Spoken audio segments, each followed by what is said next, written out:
Hello everyone. Hi, I am Meet. আমি ঋতুপর্ণা। আমরা নতুন একটা বিষয়ের উপরে ব্লগ শুরু করেছি। সেই বিষয়টা ঋতুপর্ণা আপনাদের সবাইকে জানিয়ে দিচ্ছে। হ্যাঁ, আমরা দুজন রিয়েল এস্টেটের জব করি। তো আমাদের জব করতে গিয়ে আমাদের একটা নতুন কিছু ভেঞ্চার শুরু করার ইচ্ছে হলো যে আমাদের কলকাতা বা পশ্চিমবঙ্গের ঘিরে যা যা খুব বড় বড় বিল্ডিং, হেরিটেজ বিল্ডিং যেগুলো আছে, সেগুলো যে ছোট করে একটা ইতিহাস আর সেটার ইম্পর্টেন্স আমাদের এখনকার জেনারেশনের কাছে।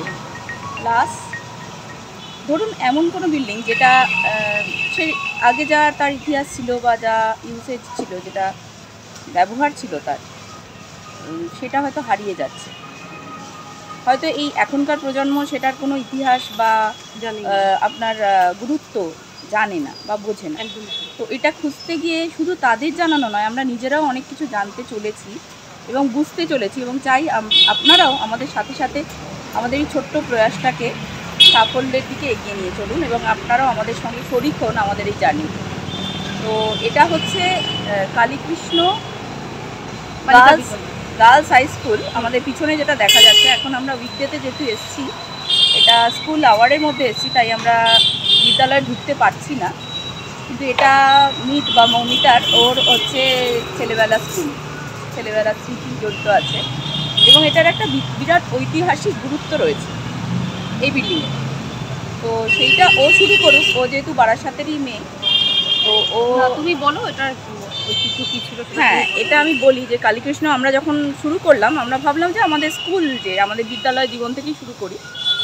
তো এটা হচ্ছে ভারতবর্ষের প্রথম মহিলাদের জন্য নির্মিত বিদ্যালয়। আপনারা সবাই তো জানেন যে মেয়েদের শিক্ষা কিভাবে আমাদের দেশে এসেছিল, কত লড়াই ছিল তার পিছনে। মেয়েদের স্কুলে পড়তে দেওয়া হবে না, তার বিরুদ্ধে ব্রাহ্মণ সমাজ তার বিরুদ্ধে গেছিল, এবং এটা একটা প্রয়াস যেটা শুরু করেছিলেন বেথুন কলেজের যিনি প্রতিষ্ঠাতা। হ্যাঁ, এই হচ্ছে কালীকৃষ্ণ উচ্চ বালিকা বিদ্যালয়। আমরা এর ইতিহাসটা উত্তর চব্বিশ পরগনা বারাসাত, উত্তর চব্বিশ পরগনা বারাসাতের মধ্যে রয়েছে এটা, এবং এটা ভারতবর্ষের প্রথম মহিলাদের বিদ্যালয়। এটার ইতিহাসটা আপনারা গুগলে সার্চ করে অবশ্য দেখে নিতে পারবেন, এবং এটা জানা আমার মনে হচ্ছে প্রত্যেকটা বাঙালির খুব 1847 হ্যাঁ প্রয়োজনীয়। এবং 1847 সালে এটার প্রতিষ্ঠা হয়েছিল, প্রথম বালিকা বিদ্যালয়, যেটা অনেকেই হয়তো জানেন না বা আমরা নতুনভাবে বলছি তাদের।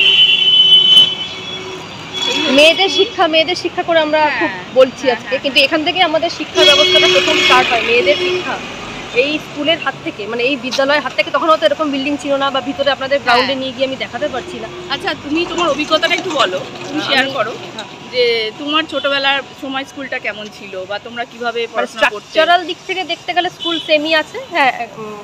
আর সত্যি কথা বলতে এখন কানেক্টিভিটি আরও ভালো হয়েছে, কারণ আমার যখন বয়স, মানে আমি যখন প্রথম ভর্তি হই এখানে, তখন আমি ক্লাস 5-এ ভর্তি হয়েছি।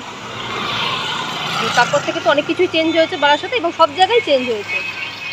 এটা হচ্ছে আপনার ডাকবাংলো মোড়ের কাছে, মোড় থেকে একটুখানি স্কুলটা আমাদের, মানে সামনে চলে গেলে আপনাদের অঞ্জলি জুয়েলার্স পড়বে।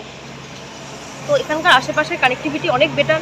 আর এদিকে চলে গেলে আপনার বারাসাত মিউনিসিপ্যালিটি একদম লাগোয়া।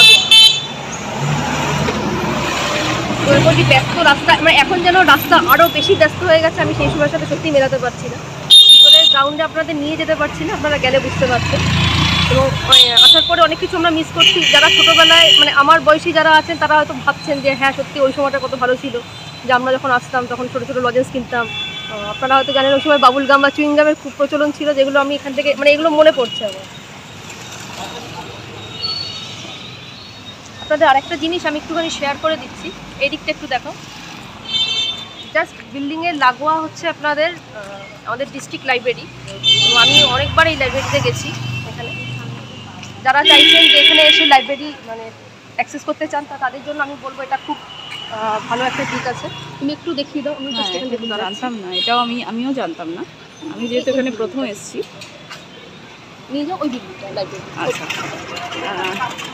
আচ্ছা, এইটা হচ্ছে ইয়েলো, এই যে উত্তর চব্বিশ পরগনা গ্রন্থাগার, জেলা গ্রন্থাগার। এটা আমি আপনাদের একটু দেখিয়ে দিই বড় করে।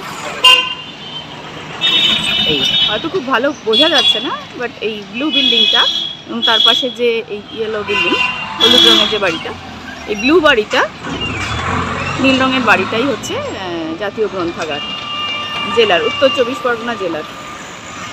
এবং গ্রন্থাগারের তো আমাদের আজকাল ডিজিটাল যুগে সমস্ত ভ্যালু কমে যাচ্ছে খুবভাবে, মূল্য, কিন্তু তবু আমার মনে হয় যে কোথাও একটা গবেষণাগার বা বই নিয়ে তার বইয়ের সংগ্রহশালা থাকা খুব প্রয়োজনীয় আর কি। কেন বইয়ের মূল্য তো কখনো হারিয়ে যায় না। এবং আজকালকার জেনারেশনকে আমি তো এটাই বলতে চাইবো, প্রজন্মকে, যে বইয়ের কিন্তু আলাদা একটা বিশেষত্ব আছে বা গুরুত্ব আছে। হয়তো এই ডিজিটাল যুগও একদিন সেটাই বলবে যে আবার করে বই পড়ো তোমরা নতুন করে। তো এই গ্রন্থাগার তোমরা এসে দেখতে পারো, এখানকার বইপত্র কী ধরনের রয়েছে, এখানকার মূল্যবান কিছু বই টই। যারা পড়তে ভালোবাসো তারা আসতে পারো, আর যারা পড়তে ভালোবাসো না তারা এসে একবার নতুন করে শুরু করে দেখতে পারো। বই পড়তে তো খুবই ভালো লাগে, আশা করি ভালো লাগবে তোমাদের।